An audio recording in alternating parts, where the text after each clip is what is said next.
Treaty of Allahabad किस year में हुआ? 1765 में हुआ। दो लोगों से हुआ था बेसिकली ये, ठीक है।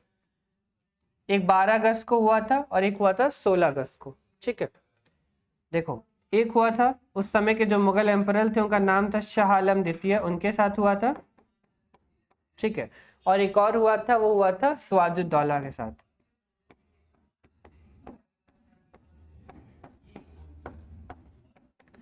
जो कि नवाब था कहाँ का? अवध का, ठीक है।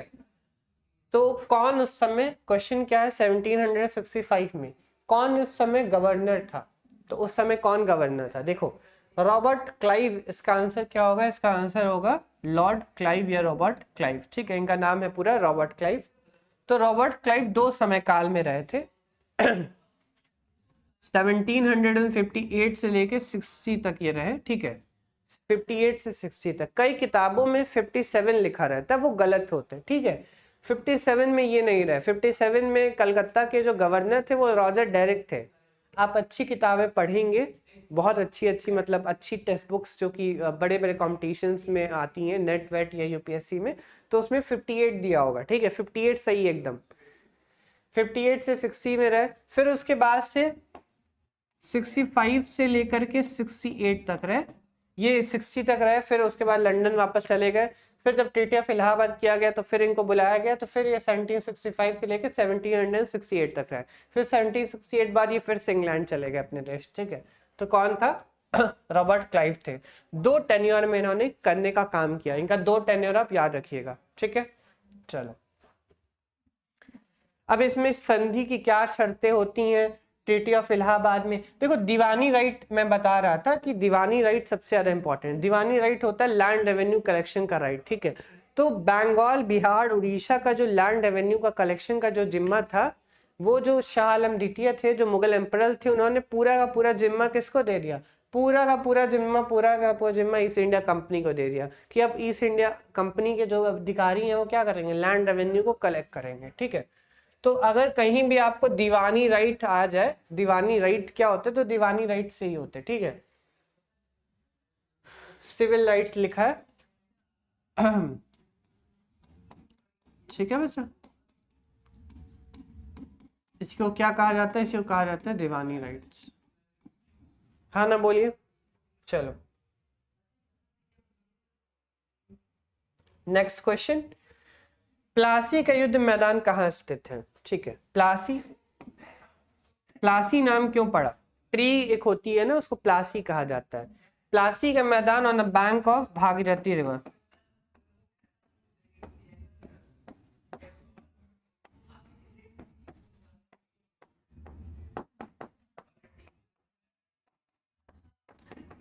भागीरथी रिवर के मुहाने पर है प्लासी। प्लासी का एक पेड़ भी आता है, ठीक है। प्लासी से बहुत सारी चीजें हमें मिलती हैं। इसको पलास कहा जाता है। पलास का पेड़ सुना होगा आपने नाम, ठीक है। तो वहीं से ये पड़ा है, ठीक है।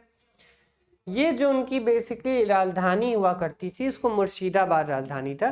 तो मुर्शिदाबाद से कुछ ही किलोमीटर पे था। तो ये नवाब कहाँ के थे? बंगाल के थे। और ये बैटल ऑफ प्लासी कहाँ पे हुई है? बैटल ऑफ प्लासी हुई है 1757 में, बंगाल में हुआ है। तो इसका आंसर क्या होगा? वेस्ट बंगाल हो जाएगा, ठीक है। बैटल ऑफ प्लासी, अभी हमने ऊपर बैटल ऑफ प्लासी के बारे में आपको बताया, कुछ चीजें अभी हमने आपको बैटल ऑफ प्लासी के बारे में बताई है ऊपर, ठीक है। चलो,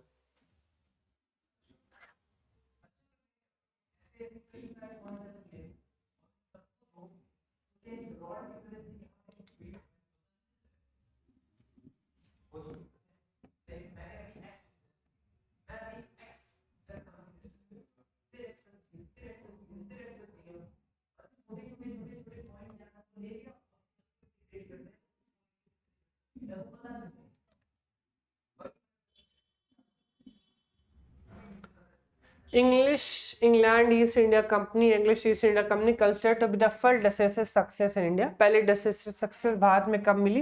बैटल ऑफ प्लासी में उसको मिली। ईयर कौन सा था? 1757 था। और बैटल ऑफ बक्सर लड़ी गई 1764 में, ठीक है। इंग्लैंड की ईस्ट इंडिया कंपनी भारत में प्रथम निर्णायक सफलता मानी जाती है बैटल ऑफ प्लासी में, ठीक है। नेक्स्ट देखते हैं, who was the founder of the British empire India.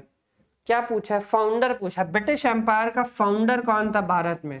तो ब्रिटिश एम्पायर का फाउंडर किसको माना जाता है? भारत में ब्रिटिश साम्राज्य का संस्थापक किसको माना जाता है?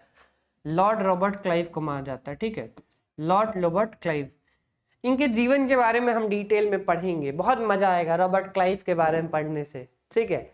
इन्होंने कैसे बैटल ऑफ प्लासी को जीता, ट्रीटी ऑफ इलाहाबाद इन्होंने क्या करवाई, बहुत छोटे से पद से ये आगे बढ़े लाइफ में, ठीक है।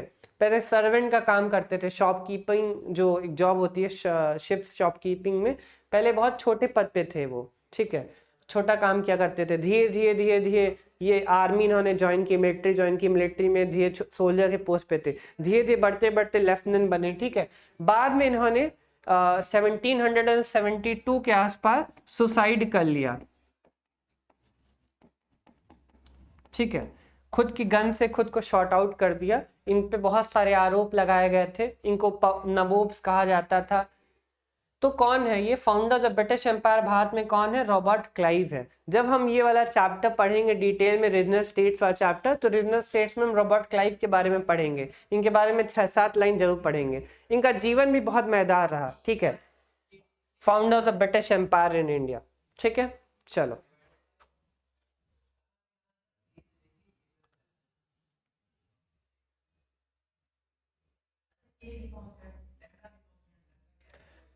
Which Nawab Bengal was compared to be a bee by the European? Bengal की किस नवाब को यूरोपियों तुलना में मधुमक्खी से की गई है, ठीक है, यूरोपियों की तुलना किससे की है इन्होंने, मधुमक्खी से की है।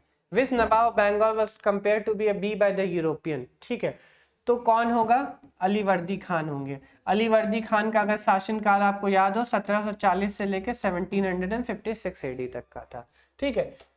बंगाल के नवाब की यूरोपीय तुलना मधुमक्खी से की है, किसने की है, अलीवर्दी खान ने की है। एक बात आपको बता दूं, इन्होंने जैसे ये कहा था कि अगर उनको छेड़ो ना, इंग्लिश मतलब जो अंग्रेज हैं, अगर अंग्रेजों को छेड़ोगे नहीं तो वो हमें मधुमक्खी की तरह हनी देंगी, लेकिन अगर उनको हम छेड़ेंगे, अगर उनको उंगली करेंगे, जैसे अगर मधुमक्खी छत्तियों पे क्या होता है, ईटा मारोगे, उंगली करोगे तो वो तुमको काटने के लिए दौड़ेगी, उसी प्रकार से अगर इनको उंगली करने की कोशिश करोगे तो ये क्या होंगी, काटने के लिए दौड़ेंगी, ठीक है। तो ये स्टेटमेंट किसने कहा है, बंगाल के नवाब जिनका नाम है अलीवर्दी खान, उन्होंने कहा है।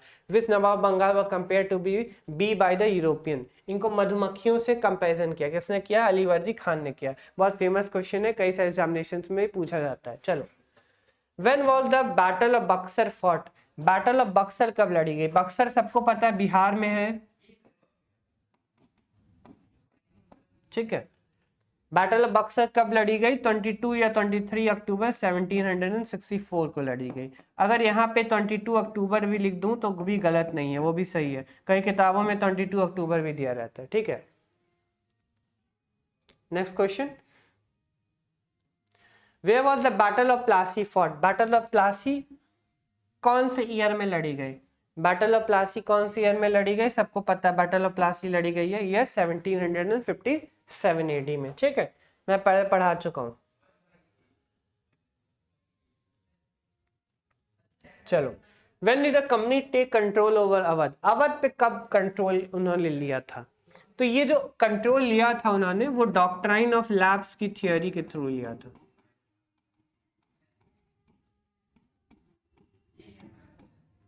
डॉक्ट्रिन ऑफ लैप्स किसने लाया था, लॉर्ड डलहौजी ने लाया था, सबको पता है भाई। इसमें बेसिकली राज्य 3 पार्ट्स में डिवाइड होते हैं, एक वो राज्य जो मुगल्स के अंडर में आते हैं या मराठास के अंडर में आते हैं, दूसरे वो राज्य जो मुगल्स के अंडर में नहीं आते हैं और मराठास के अंडर में नहीं आते हैं, तीसरे वो राज्य जो ब्रिटिश एम्पायर द्वारा, ब्रिटिश चार्टर द्वारा फॉर्म किए जाते हैं, वो तीसरे टाइप के राज्य आते हैं। तो डॉक्ट्रिन ऑफ लैप्स में 3 प्रकार के स्टेट्स आते हैं, जब हम पढ़ेंगे तो हम डिटेल में पढ़ने का काम करेंगे, ठीक है। 3 प्रकार के कौन से स्टेट्स होते हैं, कौन लेकर आया, लॉर्ड डलहौजी लेकर आया, ठीक है। 3 प्रकार के इसमें क्या होते हैं, स्टेट्स होते हैं, ठीक है।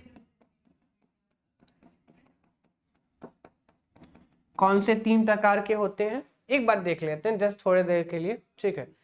पहला जो बेसिकली इसमें होता है वो ऐसे राज्य होते हैं जो मुगल और मराठास के अंडर में आते हैं, जो मुगल्स और मराठास को टैक्स देते हैं या मुगल्स और मराठास के सब ऑर्डिनेट होते हैं, ठीक है। दूसरे वो राज्य होते हैं जो मुगल्स और मराठास के अंडर नहीं आते हैं, ठीक है। और तीसरे वो राज्य होते हैं जो ब्रिटिश चार्टर द्वारा फॉर्म होते हैं।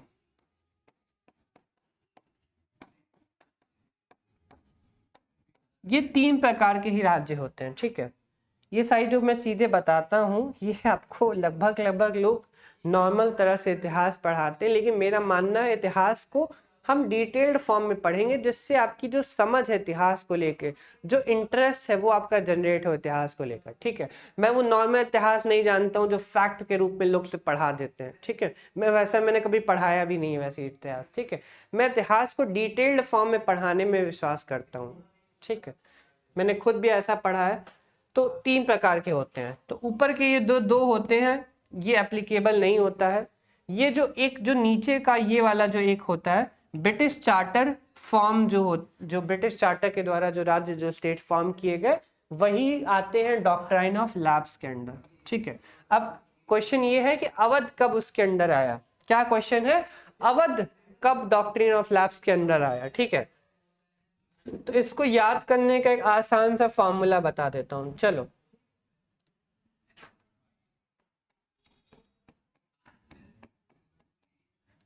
JNA,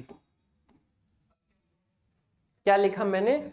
JNA लिखा, जवाहरलाल नेहरू अरुणा असफ अली ठीक है। देखिए पहले ईयर लिख लेता हूं मैं, ठीक है। 1853, 1854 और 1856, ठीक। अब JNA मैंने लिख तो दिया, लेकिन JNA का मतलब होता क्या है, ठीक है। तो J का जो मतलब है, J का मतलब है झांसी, N का मतलब है नागपुर और A का मतलब है अवध, ठीक है। अब देखो क्या पूछा है, when did the company take control of Awadh, कब कंपनी ने अवध का कंट्रोल लिया था। तो अवध का कंट्रोल किस ईयर लिया? 1856 में लिया था। किस ईयर लिया था? 1856 में लिया था। क्यों लिया था ये भी अगर आपने पढ़ा हो तो किसने लिया था, ठीक है। उनका नाम था सर जेम्स आउटरम। क्या नाम था? सर जेम्स आउटरम उनका नाम था बेसिकली। और उन्होंने मिस मैनेजमेंट के बेसिस पे लिया था। किस बेसिस पे लिया था? मिस मैनेजमेंट के बेसिस पे लिया था,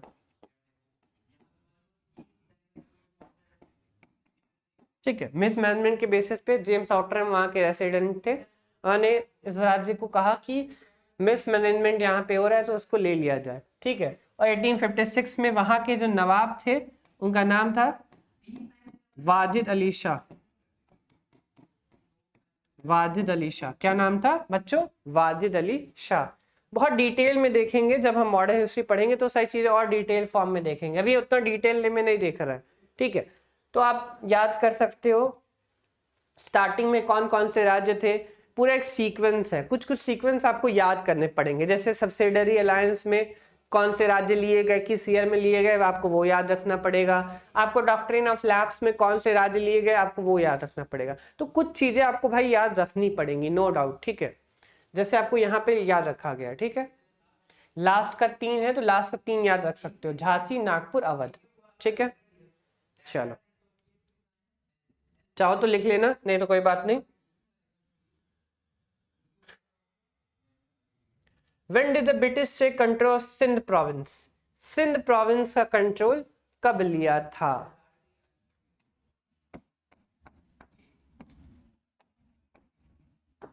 एक फॉर्मूला मैंने बनाया, चलो।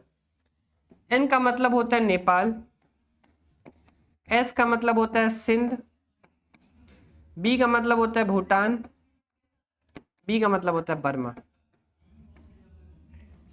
ठीक है। नेपाल, सिंध, भूटान, बर्मा, ठीक है। तो नेपाल को लिया था इन्होंने 1817 में। नेपाल को कब लिया था? 1817 में लिया था। उस समय लॉर्ड फ्रांसिस हेस्टिंग कौन थे? वहां के गवर्नर जनरल थे, ठीक है। भारत के गवर्नर जनरल कौन थे, मतलब गवर्नर जनरल ऑफ बंगाल कौन थे? लॉर्ड फ्रांसिस हेस्टिंग्स थे। सिंध कब लिया गया था? सिंध लिया गया था 1843 में। 1843 में कौन था भाई? लॉर्ड एरम बॉरफ थे। कौन था? लॉर्ड एरम बॉरफ। ठीक है। फिर भूटान को लिया गया था 1865 में, शायद सर जॉन लॉरेंस थे भूटान के समय काल में। फिर बर्मा लिया गया था ईयर 1885 में, और 1885 में बच्चों बहुत बड़ी घटना हुई, फॉर्मेशन ऑफ द कांग्रेस भी हुआ था। तो फॉर्मेशन ऑफ द कांग्रेस समय वाइसरॉय कौन था बात का? लॉर्ड डफरिंग थे। ठीक है, तो लॉर्ड डफरिंग होगा वहां पे। तो क्वेश्चन क्या पूछा गया? चलो क्वेश्चन पे आ गए। चलो क्या पूछा गया? When did the British take control of the Sindh province? British ने कब सिंध प्रोविंस का कंट्रोल लिया? किस ईयर में लिया भाई? देखो सिंध लिखा है मैंने यहाँ पे 1843 में, तो यहाँ पे क्या हो जाएगा? 1843 हो जाएगा। ठीक है, देखो आप ऐसे फॉर्मूलाज बना के आप याद कर सकते हैं हिस्ट्री को। ठीक है, सब कुछ आपको रटना नहीं है कि आप भाई रटे जा रहे, रटने वाली चीजें आपको भूल जाएंगी। आप अगर कुछ ऐसा सिनोमिक्स बना लेंगे, निमोनिक्स कहते हैं उसको, तो निमोनिक्स के थ्रू आप चीजों को क्या कर सकते हैं? आसानी से याद कर सकते हैं। और निमोनिक्स आपको सिर्फ और सिर्फ यहाँ पे पता चलेंगे, ऐसे निमोनिक्स आपको कहीं भी पता नहीं चलेंगे। चलो ठीक है,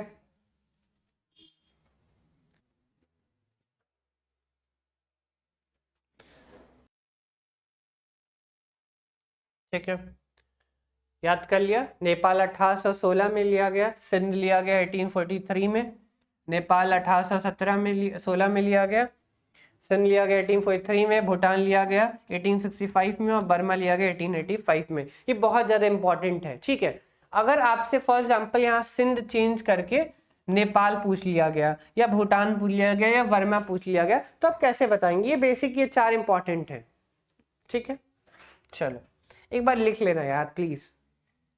एक बार मेरी वीडियो आप देखें तो लाइक कीजिएगा, कमेंट कीजिएगा। मेरे पढ़ाने का, टीचिंग का मेथड आपको कैसा लगता है, प्लीज़ ये ज़रूर मुझे बताइएगा। ठीक है, इससे मुझे भी काफ़ी सपोर्ट मिलेगा, मुझे भी पता चलेगा कि क्या मैं उतने लोग तक रीच कर पा रहा हूँ कि नहीं कर पा रहा हूँ, मैं पहुँच पा रहा हूँ बहुत लोग तक कि नहीं। ठीक है, चलो मैं ये वीडियो में किसी वीडियो में अपने नहीं बोलता, लेकिन अभी यहाँ ये चीज़ बोल दे रहा हूँ। ड्यूअल रूल किसने लेकर आया? ड्यूअल रूल जानते हैं आप सब, कब आया? ठीक है, तो ड्यूअल रूल आया 1765 में। 1765 में क्या हुआ था? ट्रीटी ऑफ इलाहाबाद हुई थी। ट्रीटी ऑफ इलाहाबाद हुई थी 1765 में। इसमें क्या लाया गया? इसमें ड्यूअल सिस्टम ऑफ गवर्नमेंट लाया गया। ड्यूअल सिस्टम ऑफ गवर्नमेंट में दो लोग गवर्नमेंट को रूल करेंगे, एक तो नवाब करेगा, जो बंगाल का नवाब है वो कर रहा है। ठीक है, और दूसरा कौन रूल कर रही है? ईस्ट इंडिया कंपनी कर रही है। ठीक है, तो नवाब के पास सिर्फ और सिर्फ जुडिशरी का जो राइट है वो राइट है, बाकी सारे के सारे फाइनेंस के राइट्स जो भी हैं, बेसिकली फाइनेंस के राइट्स, मिलिट्री के राइट्स, सारे के सारे किसके पास है? ईस्ट इंडिया कंपनी पास है। नवाब के पास सिर्फ लॉ मेकिंग से रिलेटेड जो अथॉरिटी है, जुडिशियल रिलेटेड अथॉरिटी है अपनी प्रजा के लिए, सिर्फ वो किसके पास है? नवाब के पास है। इसे क्या कहा जाता है? ड्यूअल सिस्टम ऑफ गवर्नमेंट कहा जाता है। तो क्वेश्चन पूछा है ये भारत में कौन लाया? बंगाल में दर शासन की नींव किसने रखी? तो जैसा कि मैंने बताया था 1765 से लेके 1768 तक कौन आ गया था? रॉबर्ट क्लाइव आ गए थे। ठीक है, तो इन्होंने रखने का काम किया। ठीक है, फिर बाद में जाके 1772 में वॉरेन हेस्टिंग्स ने इसको खत्म भी कर दिया था। ठीक है, होता क्या है समझ गए? देखो नवाब जो है, नवाब के पास सिर्फ और सिर्फ जुडिशियल पावर होंगी। ठीक है, और पूरा का पूरा जो फाइनेंस जो भी है, जो भी वहां से जो भी रेवेन्यू कलेक्शन का जो भी कुछ ब्यौरा होता है वो सब किसके पास होगा? ईस्ट इंडिया कंपनी के पास होगा। ठीक है, तो फाइनेंस रिलेटेड जो भी चीजें हैं इसके पास है। इसके पास खुद की क्या है? आर्मी भी है। इसके पास नवाब की आर्मी तो है ही है, प्लस अपनी भी आर्मी, अंग्रेजों की खुद की भी आर्मी है। तो ज्यादा पावरफुल यहाँ पे कौन है? ईस्ट इंडिया कंपनी है इन कंपैरिजन ऑफ नवाब। ठीक है, नवाब से कंपैरिजन में कौन ज्यादा पावरफुल? East India company. और जुडिशियल पावर उसकी कहाँ पे है? सिर्फ अपनी प्रजा के लिए, common people of that region. ठीक है, बंगाल के कॉमन पीपल के लिए ही उसकी क्या है? सिर्फ और सिर्फ जुडिशियल पावर है। सिर्फ judicial power east India company के लिए नहीं है। ठीक है, इसी को क्या कहा जाता है? ड्यूअल सिस्टम ऑफ गवर्नमेंट कहा जाता है। ठीक है, चलो एक क्वेश्चन अगर बन जाए,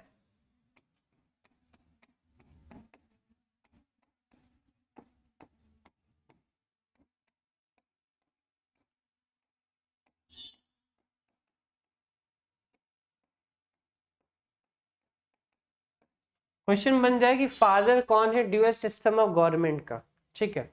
तो हमने भारत में आपसे फादर नहीं पूछा, पहली बात, आंसर तो इसका रॉबर्ट क्लाइव होगा। हमने आपसे भारत में फादर नहीं पूछा, हमने पूछा who was the father dual system of government, India में नहीं पूछा है, सिर्फ पूछा who the father dual system of government, ठीक है।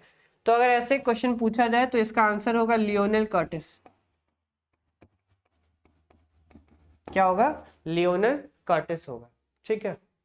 तो अगर ये क्वेश्चन बदल के पूछ लिया जाए, foundation of dual rule in Bengal पूछा जाए तो रॉबर्ट क्लाइव होगा। अगर पूछा जाए who was called the father of dual system of government, तो कौन होगा? लियोनेल कर्टिस होंगे, ठीक है।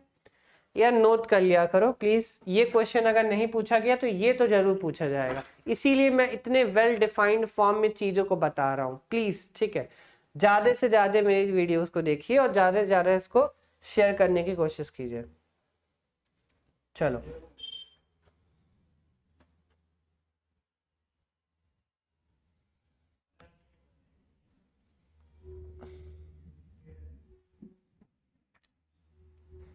क्वेश्चन, नेक्स्ट क्वेश्चन क्या है? किसने डायची को बंगाल में, जो मतलब ड्यूअल गवर्नमेंट रूल था, मैंने जैसा कि आपको बताया,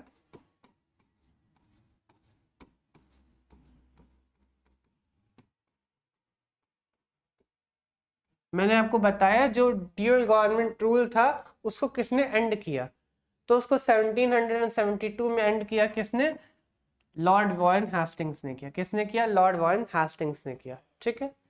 लॉर्ड वॉरेन हेस्टिंग्स भी बहुत ज्यादा विवादित इंसान रहे हैं, पहले गवर्नर जनरल है बंगाल के, बहुत सारी चीजें इनके बारे में है, जब मैं पढ़ाऊंगा तो डिटेल फॉर्म में इनके बारे में बताने का काम करूंगा, ठीक है। बहुत मजेदार इंसान है। चलो, who led the foundation of Calcutta city, तो कलकत्ता की फाउंडेशन किसने रखी? जॉब चार्नॉक ने रखी। इससे पहले भी यही वाला क्वेश्चन आया था, ठीक है। जॉब चार्नॉक कौन था? कासिम बाजार की जो फैक्ट्री है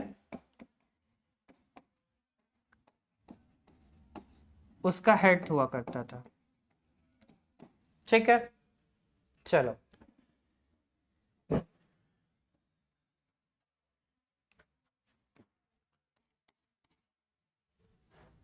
अगर आपसे फॉर एग्जाम्पल अगर आपसे पूछ लिया जाए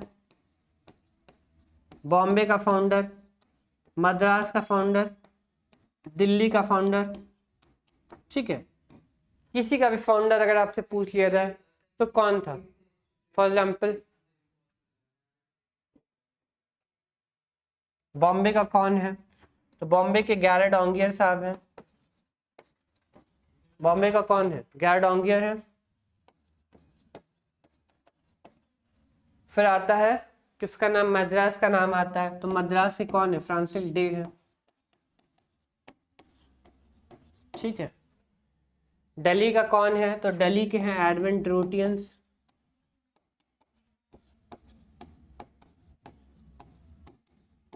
और इसके अलावा हर्बर्ट बेकर,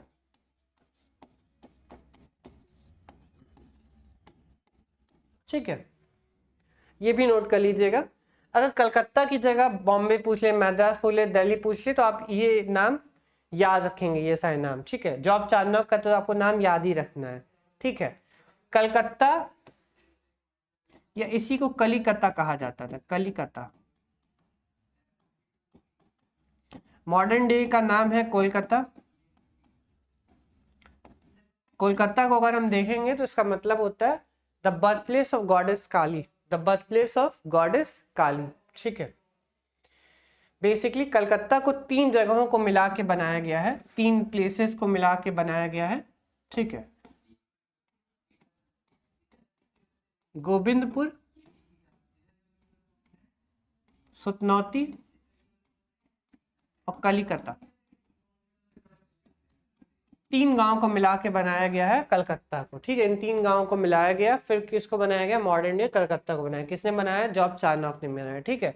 अगर आपको ईयर याद आ रहा हो तो 1698 है, ठीक है। चलो, इतना नोट कर लेना। जो भी मैंने लिखा है सारी बातें प्लीज। चलो आगे बढ़ते हैं।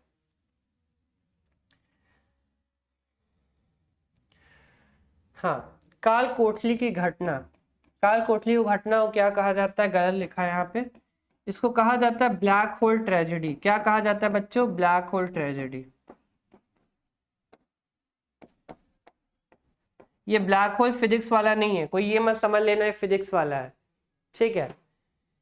बहुत अच्छी खासी कहानी है, किसी और दिन कहानी सुनाऊंगा, इस वीडियो लेक्चर में ज़्यादा टाइम नहीं है, ठीक है। बस कुछ बातें जान लो, क्योंकि हमारे पास भी एक टाइम लिमिट होती है, उस टाइम लिमिट में हमें सब कंप्लीट करना होता है। तो ब्लैक होल ट्रेजेडी हुई है 1756 में, ठीक है। और ये ब्लैक होल ट्रेजेडी का जो कॉन्सेप्ट है वो दिया है जे.जेड हॉलवेल ने। किसने दिया है, जे.जेड हॉलवेल, जे.जेड हॉलवेल ने दिया है, अपनी एक किताब में दिया है जिसका नाम है alive the wonder.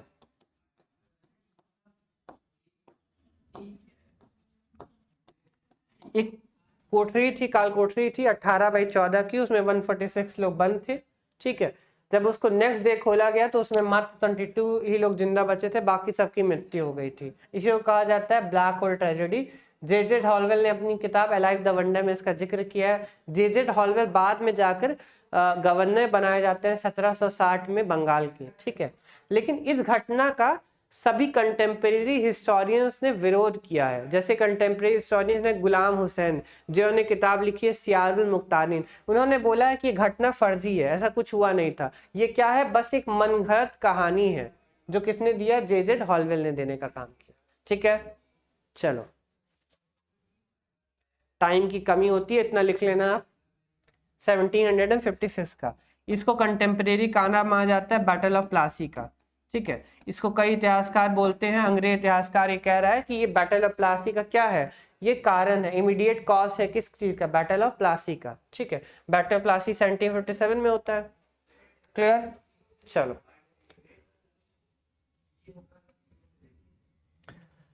Which governor real name of James Andrew Ramsay, real नाम जेम्स एंड्रू रामसे किसका था, तो ये किसका था, लॉर्ड डलहौजी का था। लॉर्ड डलहौजी का टाइमलाइन अगर आपको याद हो 1848 से लेकर के 1856 तक का रहा, ठीक है। थोड़ी राइटिंग गड़बड़ है, धीरे धीरे लिखते लिखते सही हो जाएगी यार, ठीक है।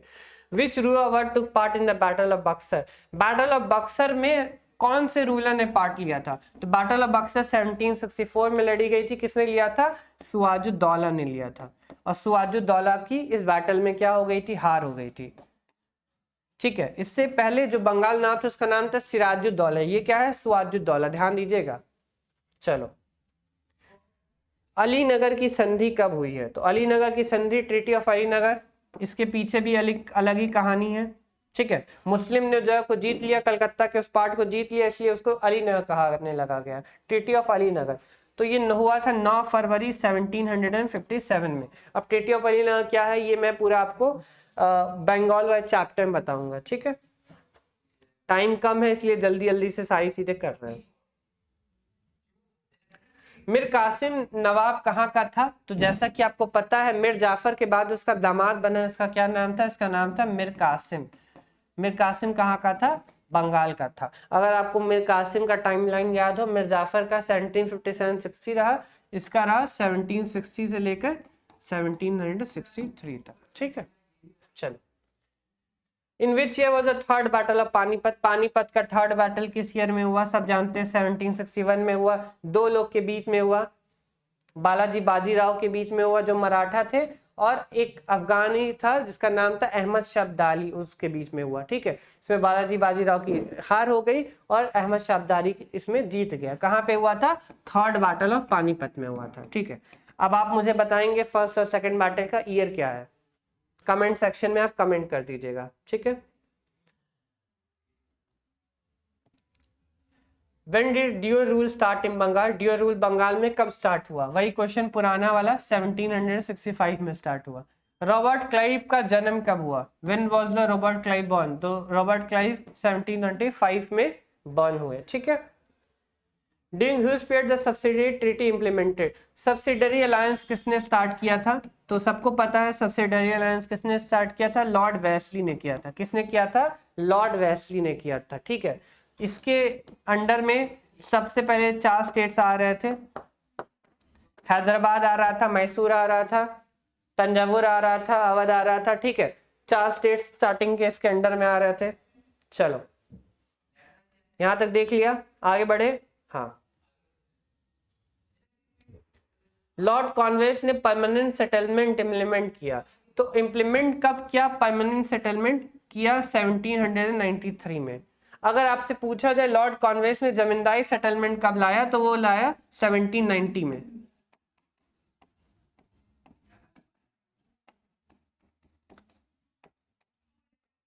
तीन बेसिकली सेटलमेंट्स हुए, land Avenue settlement, permanent settlement हुआ, रैयतवाई सेटलमेंट हुआ, महलवाई सेटलमेंट हुआ। क्या पूछा है? ये पूछा है परमानेंट सेटलमेंट के बारे में। परमानेंट सेटलमेंट किसी हुआ? 1793 में हुआ, ठीक है।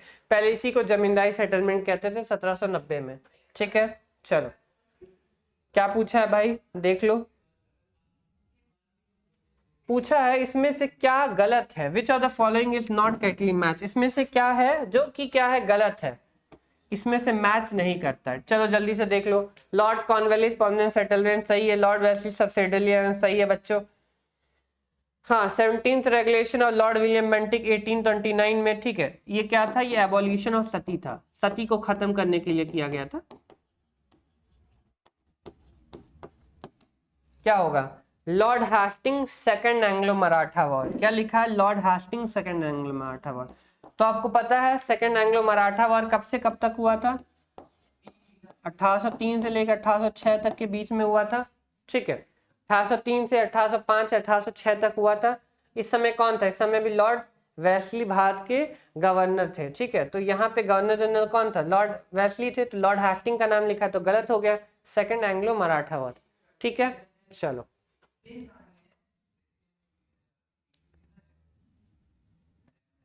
कोई और भी क्वेश्चन है? हाँ, ये लास्ट है। किसके रीजन में British east India company Bharat में पहली अपनी फैक्ट्री स्टैब्लिश करती है? तो भारत में पहली फैक्ट्री स्टैब्लिश होती है किस ईयर में? 1613 में। कहाँ स्टैब्लिश होती है? सूरत में होती है, ठीक है। दूसरी फैक्ट्री स्टैब्लिश होती है 1616 में। कहाँ पे होती है? मछलीपट्टनम में होती है, ठीक है। तो 1613 1616 मतलब अगर इसका आंसर होगा क्या होगा? जहांगीर। क्या होगा इसका आंसर? जहांगीर। जहांगीर का टाइमलाइन अगर आपको पता हो, 1605 से लेके 1627 तक जहांगीर रहा था, ठीक है। ये कुछ इंपॉर्टेंट एमसीक्यूज थे बीए थर्ड सेमेस्टर के लिए, ठीक है। आप इसको प्लीज देख लीजिएगा, एक बार रिवाइज कर लीजिएगा सारी चीजों को। कहीं कोई डाउट होगा तो कमेंट सेक्शन में मुझे बता दीजिएगा। मैं पढ़ाने का मेथड, मैं पढ़ाने की टेक्निक आपको कैसी लगी, प्लीज अपने व्यूज जरूर शेयर कीजिएगा मुझसे। थैंक यू सो मच जो भी लोग मैं सुना देख रहे हैं।